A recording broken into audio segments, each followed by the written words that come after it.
Hello, good morning, everyone. Good afternoon. Yeah, so it's about change and driving simplicity in the complexity, but I'll start by introducing myself. I'm the Global CFO for Honeywell Process Solutions. This is an automation provider for some of the biggest companies out there, like Shell, Aramco, Chevron, BSF, you name it. Let's start on the right-hand side to get to know me a little bit better. So I'm a big family person. I'm a big, I like having a life. I like enjoying what I love. So, it's over there you have my family. So Belén, my wife, and the two little boys, Javier, the little one, and Jose, the other one. I'm from Spain, as you can tell from my accent. And I'm a big Real Madrid fan. So you need to find time for a lot of things. So that means that when you are at work, you need to make things linear and optimized. If we think about my career, very similar to many people in this webinar right now. I mean, over 20 years of experience, more than 17 different roles, 6 to 7, I think, different cities where I work. I've been based on. So, you take the right, you take the left. Yeah, change is there, and this is what it's about. Okay, change, life is change, and I think that Karina already pointed out on that one. If we move to the next slide, probably you should convince some people 5 years ago about how necessary is to change, but the context is in continuous evolution, and the events of the last 5 years has demonstrated that this is it. Okay, that is here. It can hit you on one day to another. That it happens with the global pandemic. It can be evolving in a shorter period of time of 3-4 years, like the hyperinflation or the material shortages, or can be the result of a building trend over time, like the sustainability. Right, that's something that has been accelerating. So we cannot decide whether to change or not. That's a given. You can decide how to adapt and how to adopt it and how fast, okay? And that involves people, processes, and technologies. So if we move to the next slide, I would like to share my view on change management and how data and analytics is important there, okay? So I like thinking on change like a 5 stages process and understand how data is important in all of them. First one is to acknowledge the need to change. And for that, you need data to evaluate the impact and say, okay, this is relevant. We need to adopt it. Next is to agree on the scope. That means defining the timeline and defining the organizational and geographical and people impacted areas. And that again requires metrics.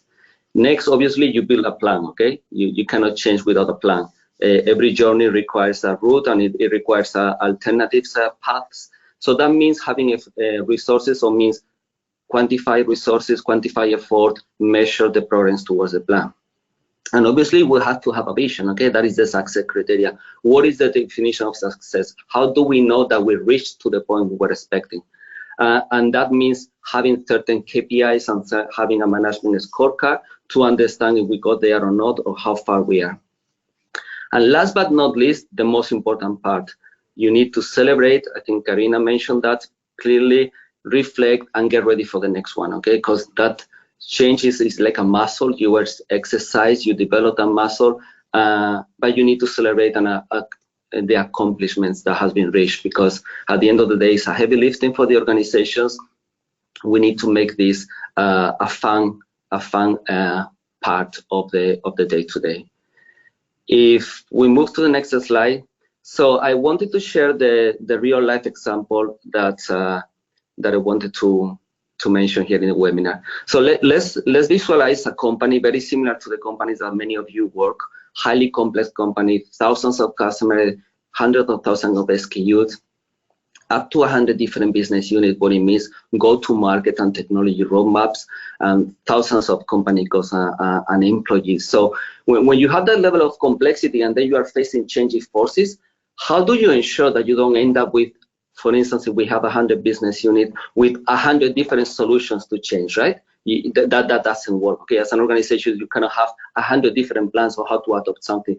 So you need to bring simplicity in that complexity, and there analytics and data plays a critical role. So in this case, this company, we are facing the generation change, we are facing the data dependency of our customers, the customer experience becoming more demanding and complex, and obviously investors, they continue to demand high return of investment, and by the way, they have more options than ever.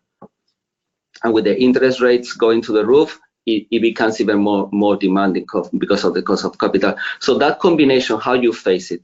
So what we did over here is like, you have 100 different business units. Okay, how can we bring some consistency in between them?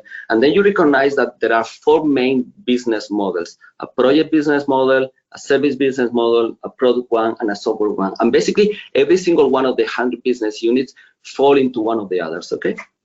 So when you do that, you are now moving from 100 solutions to 40 solutions. And how do you build those business models? What you're trying to do is not to constrain the business, but is to build a common infrastructure from a technology and process perspective, and a common ecosystem where everyone is going to be able to build a path, but a path that is consistent and is manageable.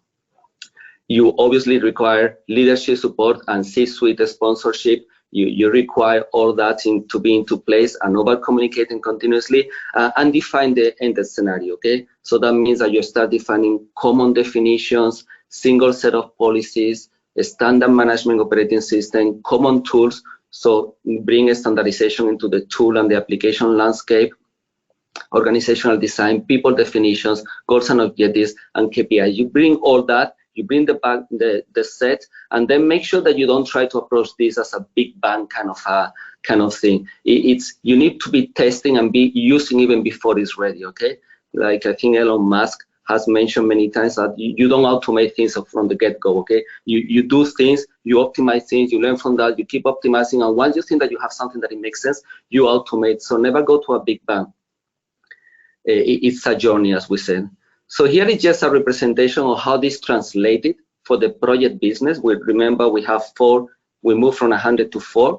For one of them, the project business, how the application landscape end up being. So you end up having a CRM solution that is common for everyone, a project lifecycle management, so customer technology, a project management system, so execution model, ERP, one single ERP, record keeping, and then you have common platform for training and KPIs. When you build that, you create the ecosystem for the 100 business, those that falls into here, to adapt and adopt change.